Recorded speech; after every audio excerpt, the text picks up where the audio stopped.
Bapak Ibu yang dimuliakan Allah Subhanahu wa taala, ala fil jasadi mudghah, ketahuilah di dalam jasadmu itu ada segumpal. Idza saluhat, kalau dia baik, saluhal jasadu kulluh, yang lain ikut menjadi baik. Wa idza fasadat, kalau dia rusak, fasadal jasadu kulluh, yang lain ikut menjadi rusak. Di mana dia? Ala wahyal qalb, dia adalah hati. Maka yang pertama kali menghitam itu apa kata Allah? Kalla balrana, ada satu titik hitam. Ala qulubihim, ada satu titik hitam di dalam hati mereka. Ketika satu titik dibiarkan berubah menjadi dua titik dibiarkan berubah menjadi 3 titik, 5 titik, 10, 100, 1000, maka dia pun menjadi hitam semuanya. Ketika hati sudah hitam, maka itulah azab di atas azab. Khatamallahu ala qulubihim. Setelah hati menghitam, terkunci, menular ke telinga. Wa ala sam'ihim. Setelah telinga, wa ala absarihim ghishawah. Padahal 3 itulah nanti yang akan ditanya di hadapan Allah. Inna sam'a wal basar wal fuad. Coba lihat, ketika akan ditanya, yang ditanya 3, tapi diawali dari telinga. Inna sam'a wal basar wal fuad, telinga, mata, hati. Tapi ketika terkunci, yang duluan dikunci hati. Khatamallahu ala qulubihim wa ala sam'ihim wa ala absarihim. Kalau hati sudah terkunci, telinga tersumbat, mata tertutup. Summum bukmun umyum, summum bukmun umyum, peka, tuli, bisu, apapun tak lagi masuk ke telinga. Malam ini kita menyadarkan diri kita, terlebih lagi yang berceramah, jangan kau hanya sampai menyampaikan ayat saja. Hai Abdul Somad, apakah kau yang bicara itu hatimu sudah hidup? Senantiasa merasakan diri, aku orang paling hina, aku orang paling kotor, ditempelkan kening ke lantai di tempat yang diinjak tapak kaki, mengatakan bahwa aku bukan siapa-siapa. Malam ini Kepala Kanwil BPN Provinsi, Kabupaten, saya tak bisa membedakan mana yang kabupaten, mana yang kota, mana pegawai tinggi, mana pegawai rendah, semuanya rata sama. Andai dibuat acara ini di kantor, mungkin saya segan, sungkan melihat dari seragamnya, bajunya, tapi malam ini semuanya sama. Andai tak disebut tadi Pak Kepala Kantor, Pak Kanwil, saya pun tak tahu mana Pak Kanwil, mana tidak. Fotonya ganteng pula aslinya lagi daripada foto. Artinya apa? Bahwa kalau sudah masuk ke dalam masjid, ketika engkau merasa dirimu tinggi di atas, kau bukan apa-apa, karena yang paling tinggi di badanmu pun kau tempelkan. Tapi saat kau jatuh, rendah, down, stres, kau jangan merasa rendah, karena kau tegak berdiri di hadapan Allah. Kau angkat 2 tangan, Allahu Akbar. Di dalam diri ini disebut dia dengan qalb. Kenapa disebut qalb? Orang Arab menyebut qalb qallaba, karena sifatnya berbolak-balik. Pada saat selesai salat, astaghfirullahalazim, tidak ada yang paling bersih, dia bersih. Tapi pada saat petang sore hari, yusbihu mu'minan, paginya putih, bersih, tak bernoda. Wa yumsi kafiran, petangnya hitam. Makanya dari pagi dibersihkan. Solat subuh bersih, solat zuhur bersih, condong matahari solat asar bersih, tenggelam matahari solat maghrib bersih, sempurna gelap malam solat isya bersih, tengah malam bangun tahajud munajat, di tengah malam orang tertidur. Wa tusalli bil laili wan nasu niyam, engkau tegak di waktu malam, di saat orang semua sedang tenggelam dalam lelap tidur panjang, tapi engkau menangis meratap mengenang dosa begitu banyak. Sab'atun yuzilluhumullah, di antara 7 yang mendapatkan naungan Allah. Yauma la zilla illa zilluh, hari itu tak ada naungan kecuali naungan Allah. Di antara yang mendapatkan naungan itu adalah rajulun zakarallah, orang yang berzikir, munajat, muhasabah diri di tengah malam, sunyi, sepi, fafadat ainahu, menetes air matanya. Berapa banyak sudah harta dititipkan Allah, berapa kupakai untuk zakat, wakaf, infak, sedekah, wasiat, hibah, ghanimah, harta rampasan perang di zaman Nabi. 7 harta yang akan menolong di hadapan Allah, 1 pun tak dipakai. Umur diberikan Allah 40, 60, 70. Berapa yang kupakai untuk menolong agama Allah? Berapa yang kupakai untuk mengingat Allah? Mata, tangan, telinga, kaki akan diminta tanggung jawab di hadapan Allah. Al-yawma nakhtimu ala afwahihim, mulut terkunci, wa tukallimuna aydihim, tangan akan bicara, wa tashhadu arjuluhum, kaki akan bersaksi di hadapan Allah. Siapa yang bisa menolong waktu itu? Kalau pernah tangan ini saat punya kekuasaan, 1 coretan tanda tangan bisa mempermudah urusan masjid. Sebutir kekuasaan yang dititipkan Allah bisa dipakai menolong agama Allah. Itulah yang akan menolong di hadapan Allah. Apa yang disampaikan malam ini, semua biaya pengurusan masjid nol. Itulah sesungguhnya yang akan menolong di hadapan Allah. Adapun harta yang disimpan, tabungan, deposito, tanah, rumah, kendaraan, semua akan tinggal menjadi harta warisan. Istri mengambil 1/4 kalau ada anak. Kalau tak ada anak, istri mengambil 1/8. 1 miliar 125 juta bulan untuk istri. Kalau dia tak tahu hukum gonogini. Kalau dia tahu gonogini, dia tuntut ke pengadilan, dipotong lagi menjadi 2, 500 untuk dia. Dari yang 500 dapat lagi dia 75, 575 bulan untuk dia. Sisanya 425 diambil anak laki-laki 2 kali bagian anak perempuan. Lalu yang kita bawa mati apa? Dulu dibangga-banggakan, dihormati, dimuliakan. Yang kami muliakan Al-Mukarram, Al-Ustadz. Tapi pada saat tiba masanya, yang kita bawa tak lain tak bukan, innallaha la yanzuru ila ajsamikum. Allah tak menengok badan, fisik, bentuk tubuh, baju. Ini sampulnya saja.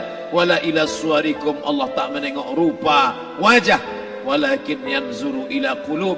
Hati kamu yang bersih itulah yang kau bawa menghadap Allah Subhanahu wa taala. Yauma la yanfa'u malun, harta tak berguna, wala banun, anak tak bisa menolong. Harta tak berguna, anak tak mampu menolong. Illa man atallah, kecuali orang yang datang menghadap Allah biqalbin salim, dengan hati yang bersih, hati yang tulus, hati yang memercikkan cahaya iman, hati yang bersih dari hasad, busuk hati, sum'ah, riya, takabbur. Itulah yang menolong di hadapan Allah Subhanahu wa taala. Tulang, kulu, kulit, darah, lemak, sumsum akan menjadi santapan cacing tanah. Begitu besok pagi pintu kamar tak bisa diketuk, istri bolak-balik membangunkan tak terjaga, dipegang pipi sudah sejuk macam es batu, tanda jantung tak lagi berdetak, maka darah mulai berubah menjadi nanah, busuk.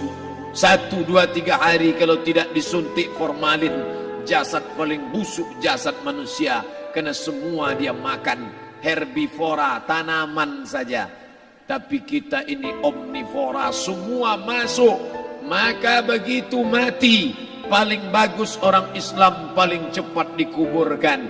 Selesai acara pemakaman, habiskah masalah, muncul masalah baru. Disitulah kita baru sadar. Apa kata Imam Ali radhiyallahu an? An-nasu niyam. Semua manusia waktu hidup itu tidur. Bapak tidur, ibu tidur, saya tidur. Semua orang waktu hidup itu tidur. Falamma matu, ketika dia mati, disitulah dia baru terjaga dari tidur panjang.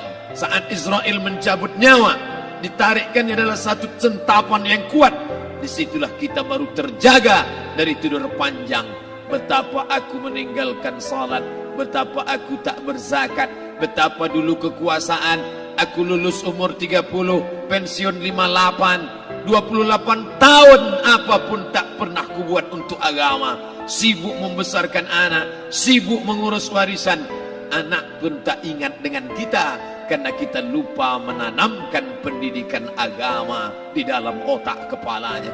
Andai dulu pernah dia dibawa ke masjid, andai dulu pernah dia dibawa umrah, andai dulu dia dimasukkan SD IT, SMP IT, SMA IT, Islamic Boarding School, dibawa ke masjid, takkan dia lupa mendoakan selesai sholat, Rabbighfirli wali walidayya warhamhuma kama rabbayani saghira. Harta yang banyak tak sempat menolong agama Allah. Anak tunggal semata wayang tak sempat dididik agama. Istri meninggalkan dalam keadaan stres susah hatinya karena dia tak diajarkan sabar menerima ridha ketetapan takdir Allah. Dan paling celaka, tak pernah anggota tubuh ini dipakai untuk berzikir, muhasabah, mengingat Allah. Tak pernah mata dipakai menengok Quran, kitab suci Allah. Tak pernah dipakai hati merenung sejenak, apa yang akan kubawa mati menghadap Allah Subhanahu wa ta'ala. Malam ini saya tak minta diajak ceramah tentang hukum zakat, hukum puasa. Saya tidak diajak tanya jawab apa hukum unjuk rasa besok tanggal 4. Yang ditanya adalah bagaimana kita merenung sejenak. Abdul Somad, engkau berhadapan dengan para pegawai Badan Pertanahan Nasional Provinsi Riau, berkumpul 12 kabupaten kota. Ini orang-orang ngurus tanah, dari dalam tanah naik ke atas tanah, ngurus tanah, ngurus tanah, ngurus tanah, masuk ke dalam tanah. Abdul Somad dari dalam tanah naik ke atas tanah, ceramah, masuk balik ke dalam tanah. Yang kau bawa apa?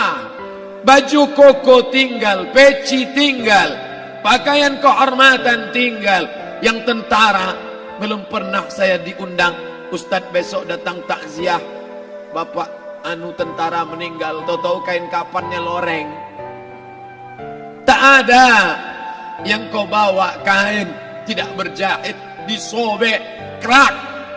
Itu yang akan menyampul kulitmu, yang selama ini kau dimandikan, dibersihkan oleh ibumu dulu 60 tahun yang lalu. Sampai masanya kau lupa kapan kau dimandikan dulu. Sekarang ruh melihat, disebut dia ruh karena dia raha ya ruhu ruh, seperti aroma semerbak yang datang pergi hinggap. Ruh sampai masanya dia datang masuk ke dalam jasad. Ruh sampai masanya dia pergi meninggalkan jasad. Malam ini dimuliakan Al-Mukarram Haji Abdul Somad LCMA. Kenapa Abdul Somad ini dimuliakan? Karena ruh hinggap sejenak sebentar, sampai masanya besok pagi dia ruh keluar dari dalam tubuh ini. Anak yang katanya ayahku sayang, istri katanya kaulah abang, sampai masanya mereka tak lagi mau mendekat. Rumah itu saya yang buat, saya yang mengukurnya. Tapi begitu ruh sudah keluar dari badan, tidak satu pun semeter, sesenti, sejengkal, sehasta ada tempat di rumah itu untuk jenazah bernama jenazah Abdul Somad. Dulu orang bertanya, rumah Ustadz Somad di mana? Hari ini orang tidak lagi bertanya, tak lagi menyebut nama. Orang sudah mengatakan kuburnya mana. Dulu kalau dia masuk masjid, didatangi orang, disalami orang, mahasiswa, anak-anak, remaja mencium tangannya sebagai tanda hormat. Tapi begitu diletakkan keranda, kita akan sholat jenazah nanti selepas sholat zuhur. Apa kata orang? Letakkan di tepi sana, letakkan di tepi sana. Tak satu pun mau mendekat, letakkan dia di sana. Bahkan sebagian mengatakan dalam masjid, letakkan dia di luar. Dia tidak disebut engkau yang mulia, tidak digunakan kata ganti orang langsung. Letakkan dia di sana. Bahkan sebagian tak lagi, padahal tempat paling mulia sebelah kanan, orang tak lagi mau di kanan, mulai dia menjauh ke kiri. Kenapa kau ke sana? Takut aku mimpi hantu nanti malam. Mana kawan, sahabat andai tolan, anak menantu, teman sekantor, semuanya pergi meninggalkan. Yang tetap dibawa, kalau pernah kaki melangkah salat berjamaah di masjid, kalau pernah tangan mengusap kepala anak yatim, kalau pernah tangan mengucap subhanallah. Nanti di akhir tausiah kita akan berzikir, munajat, muhasabah diri, berdoa, mengenang apa yang akan kita bawa menghadap Allah Subhanahu wa taala. Datang malaikat membawa kain kafan dari cahaya, akan menyambut ruh yang mulia. Hadis riwayat Ahmad bin Ambal dalam kitab Al-Musnad, turun malaikat berlomba-lomba membawa kain putih dari cahaya, menunggu ruh akan keluar. Ruh menetes seperti embun di ujung daun. Daun tidak bergoyang, ranting tidak patah. Ruh menetes pelan turun ke dalam kain kafan, dibawa malaikat ke pintu langit. Tak sabar mereka menyambut. Inikah dia yang selama ini berjamaah? Inikah yang dulu ketika dititipkan kekuasaan menolong agama Allah? Kam min masyhurin fil ardi walam yakun ma'rufan fis sama. Berapa banyak yang masyhur terkenal di bumi, malaikat tak mengenal dia. Ini roh siapa? Tapi ini bukan LCMA, dia bukan ustaz, dia bukan ulama, tapi imannya dalam. Kekuasaan dipakai menolong agama Allah. Ruhnya keluar di bawah. Semua malaikat mengucapkan salam. Inilah orang yang selama ini kami tunggu-tunggu. Catatannya sudah lama. Setiap pagi petang, malaikat subuh membawa catatan namanya. Malaikat malam membawa catatan namanya. Kami merindukannya. Begitu orang-orang yang masyhur di langit, tapi tak dikenal makhluk bumi. Tapi ada sebaliknya, yang rohnya disentapkan, ditarik malaikat dengan begitu tarikan yang sangat kuat. Nabi bertanya saat Isra Mi'raj kepada mereka yang sudah mati ribuan tahun yang lalu, apa yang kalian rasakan? Yang satu mengatakan seperti tebasan pedang di tempat yang sama beratus kali. Yang satu mengatakan seperti kambing yang dikuliti hidup-hidup. Yang satu mengatakan seperti mata kail pancing ditarik dari kulit yang basah. Maka kita berdoa setiap selesai salat, Allahumma hawwin alaina, ringankan kami ya Allah, fi sakaratil maut, di saat sakaratul maut yang amat sangat menyakitkan itu. Dan mereka yang pergi tak pernah kembali, mereka yang mati tak pernah bercerita kecuali hanya kepada Sayyidina wa Maulana Muhammad sallallahu alaihi wasallam. Di saat malam pertama di tempat yang gelap, di tempat yang tak pernah diimpikan oleh orang, tapi kita tetap melewati dan merasakannya. Perlahan-lahan cacing tanah, ular-ulat kalajengking akan menggerogoti kulit yang selama ini dimandikan, selama ini dipakaikan sampo yang mahal, selama ini dioleskan pelembab yang lembut. Tapi ternyata sebelum roh keluar jasad, setelah keluar, dia hanya akan menjadi santapan cacing tanah, hancur berkeping hari demi hari. Yang pertama kali membusuk adalah mata, karena dia berisi cairan. Cairan ini mengering, busuk dan berlubang. Lalu kemudian usus sebulan di dalam tanah, mulai dia menggelembung masuk angin dan dia meletus pecah. Cacing-cacing tanah mulai datang menggerogoti, memakan. Habis lemak, tulang, kulit, bulu, sumsum, darah, jantung, empedu, limpa, buah pinggang.